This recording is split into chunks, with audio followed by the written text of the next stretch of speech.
Molecular formula की बात करते हैं जी। दो एटम या दो से ज्यादा एटम जब आपस में कंबाइन हो रहे होते हैं तो हम कहते हैं जी क्या बनता है, एक मॉलिक्यूल बन जाता है। यहाँ पर एग्जांपल ले लेते हैं जी हाइड्रोजन की। उसका न्यूक्लियस हमने बना दिया यहाँ पर। उसके अंदर एक ही प्रोटॉन होता है और उसके शेल में एक इलेक्ट्रॉन होता है, तो इसको मैं कह देती हूँ हाइड्रोजन। इसके साथ एक और हाइड्रोजन होता है जिसके शेल में हमने एक और इलेक्ट्रॉन बना दिया, ठीक है। और इसके न्यूक्लियस में हमने जी प्रोटॉन बता दिया। अब ये दो इलेक्ट्रॉन जो हैं आपस में एक रिलेशनशिप बना लेंगे जिसके हम कहते हैं कि केमिकल कॉम्बिनेशन हो गया इन दोनों के दरमियान। क्या होता है जी, ये हाइड्रोजन अपनी वैलेंसी पूरी करने के लिए यानी कि अपने आप को सेटिस्फाई करने के लिए क्या करता है, एक बॉन्ड बना लेता है इसके साथ। उसमें क्या होता है कि ये इलेक्ट्रॉन इक्वली शेयर हो रहा होता है इस वाले हाइड्रोजन से, तो हम कहते हैं इन दोनों के दरमियान शेयरिंग हो गई है। यानी कि ये आपस में इलेक्ट्रॉन को इस तरह से शेयर कर रहा है कि ये वाला हाइड्रोजन अपने ऑर्बिट में भी इलेक्ट्रॉन को मूव करवाता है, इसी तरह से इसके अंदर भी मूव करवाता है। और ये वाला हाइड्रोजन इक्वली अपने इलेक्ट्रॉन को अपने अंदर भी मूव करवाएगा और इसी तरह से अलाउ करता है, इजाजत देता है कि ये इस हाइड्रोजन के अंदर भी मूव करे, इस ऑर्बिट में रिवॉल्व करता रहे। और इस तरह से दोनों की वैलेंसी जो है सेटिस्फाई हो जाएगी और क्या बन जाएगा जी, हमारे पास हाइड्रोजन का एक मॉलिक्यूल बन जाएगा। और इस मॉलिक्यूल को ही रिप्रेजेंट करने के लिए मैंने क्या लिख दिया है जी, मैंने लिखा है H2। और ये इसका क्या है, मॉलिक्यूलर फार्मूला है।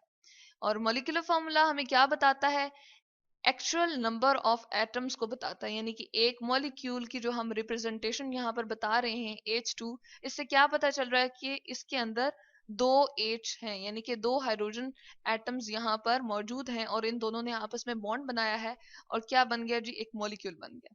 चले यहाँ पर एक दो एग्जांपल्स हम और ले लेते हैं जो मॉलिक्यूल हमारे पास बनते हैं। जैसे कार्बन डाइऑक्साइड है, इसमें ये क्या है, इसका मोलिकुलर फॉर्मूला हम कहते हैं कि कार्बन डाइऑक्साइड का एक मॉलिक्यूल है। तो उसको रिप्रेजेंट करने के लिए हमने क्या कर दिया, उसके सिंबल्स के साथ कार्बन को सी के साथ रिप्रेजेंट कर दिया, ऑक्सीजन को ओ के साथ। तो ये हमें क्या बता रहा है जी, कि एक इसके अंदर कार्बन है और दो इसके अंदर जी क्या है, ऑक्सीजन है। ये मैंने इसके सिंबल्स बना दिए ऑक्सीजन के और ये कार्बन के लिए सी का सिंबल बना दिए। इसी तरह से अगर हम एग्जाम्पल ले लें ग्लूकोज की, उसका फॉर्मूला हम क्या लिखते हैं, मोलिकुलर C6H12 और O6 हम लिख देते हैं। तो ये हमारे पास ग्लूकोज का मोलिकुलर फॉर्मूला आएगा। इस तरह से हमने एक, दो और तीन मॉलिक्यूल्स बना दिए और इनके मॉलिक्यूलर फार्मूला लिख दिए। अच्छा, अब क्या होता है जी, हम एक रिलेशनशिप देखना चाहते हैं कि मॉलिक्यूलर फार्मूला और इंपेरिकल फार्मूला के दरमियान क्या कोई ताल्लुक है। और यहाँ पर चले हम लिख देते हैं कि मॉलिक्यूलर फार्मूला और इसके दरमियान हम इसके साथ रिलेशनशिप देखना चाह रहे हैं, इसका ताल्लुक बनाना चाह रहे हैं किसके साथ जी, इंपेरिकल फार्मूला के साथ। अब इंपेरिकल फार्मूला क्या था, जैसे हमने पिछले लेक्चर में भी देखा था, इंपेरिकल फार्मूला को हमने डिस्क्राइब किया था। इंपेरिकल फार्मूला होता है जी किसी भी केमिकल को रिप्रेजेंट करने का सिंपलेस्ट एक तरीका होता है, यानी कि सिंपलेस्ट फॉर्म ऑफ हम एक एलिमेंट्स का रिलेशनशिप देखते हैं। उसमें क्या हम रेशोज बताते हैं जो बहुत ही सिंपल होती हैं, यानी कि किसी भी केमिकल की सादा तरीन जो रेशो होती है उसको हम क्या कहते हैं जी, इंपेरिकल फार्मूला। एक फार्मूला हम लिख देते हैं जिसके अंदर सारे के सारे एलिमेंट्स के सिंबल लिखेंगे और वो इस तरह से लिखेंगे कि उनके दरमियान सिंपलेस्ट रेशो होगी। जैसे अगर एग्जांपल हम कार्बन डाइऑक्साइड की ले लें, ठीक है, और इसको हम कहते हैं कि कार्बन एक है और ऑक्सीजन कितने हैं जी, वो दो हैं, तो इनके दरमियान क्या रेशो बन गई, 1:2। तो अब इससे ज्यादा मजीद ये सिंप्लीफाई नहीं हो सकता है, तो हम कहते हैं ये इसकी क्या है जी, सिंपलेस्ट फॉर्म है। और कार्बन डाइऑक्साइड का इंपेरिकल फार्मूला भी हमारे पास क्या है, CO2 है। अच्छा, अब इंपेरिकल फार्मूला और मॉलिक्यूलर फार्मूला इक्वल तो हो सकते हैं, लेकिन यहाँ पर हमें क्या लगाना पड़ेगा जी, एन लगाना पड़ेगा। और एन क्या होता है, एन हमारे पास 1 भी हो सकता है, ठीक है। ये एक ऐसा इंटीजर हम ले लेते हैं जो जिसकी वैल्यू क्या हो सकती है, 1 भी हो सकती है, 2 भी, 3 भी और सो ऑन चलता जाएगा।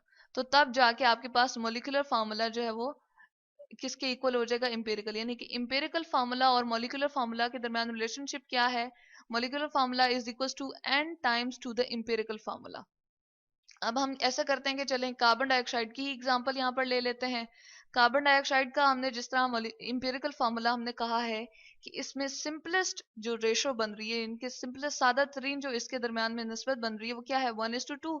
और इसलिए हम इसको क्या कहते हैं, ये इस केमिकल को रिप्रेजेंट करने का एक सिंपलेस्ट फार्मूला है और इसी को इंपेरिकल फार्मूला कहते हैं। तो चले हम यहाँ पर पुट कर देते हैं जी कार्बन डाइऑक्साइड का इंपेरिकल फार्मूला CO2, ठीक है, ब्रैकेट्स हमने लगा दी, ये सिर्फ इसलिए कि यहाँ पर ये क्या हो रहा है, इसके साथ n के साथ मल्टीप्लाई हो रहा है। अच्छा, अब हम क्या करते हैं जी, मॉलिक्यूल, जैसे अगर आपको कहे कि मॉलिक्यूल लिखिए एक कार्बन डाइऑक्साइड का, तो हम क्या लिखेंगे, कार्बन डाइऑक्साइड का CO2 हम लिख देंगे।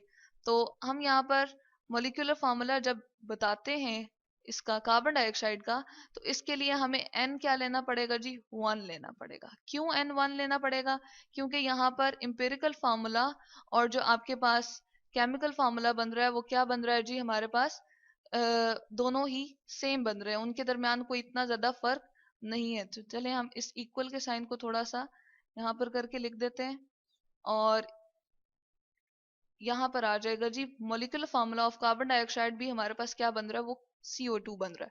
तो यहाँ से एक बात हमें ये भी पता चली कि n की वैल्यू कार्बन डाइऑक्साइड के लिए क्या हो जाती है जी, यहाँ पर जब हम मॉलिक्यूलर फार्मूला और इंपेरिकल फार्मूला को रिलेट कर रहे होते हैं तो वो 1 हो जाती है। और कार्बन डाइऑक्साइड का मॉलिक्यूलर फार्मूला भी CO2 होता है, और इसी तरह से इंपेरिकल फार्मूला भी उसका CO2 ही होता है। अब एग्जांपल हम चले ले लेते हैं यहाँ पर बेंजीन की। तो बेंजीन के लिए हमने जो इंपेरिकल फार्मूला निकाला है वो क्या आता है जी, वो हमारे पास कैलकुलेशन के बाद आता है CH आता है। तो यहाँ पर हम पुट कर देते हैं मॉलिक्यूलर फार्मूला के लिए, यहाँ पर अब मैं M यानी कि M फॉर मॉलिक्यूलर और F लिख रही हूँ, यानी कि मॉलिक्यूलर फार्मूला हम मालूम करना चाह रहे हैं। इसके साथ जी हम इंपेरिकल फार्मूला ऑफ बेंजीन लिख देते हैं, C और H आ जाएगा यहाँ पर।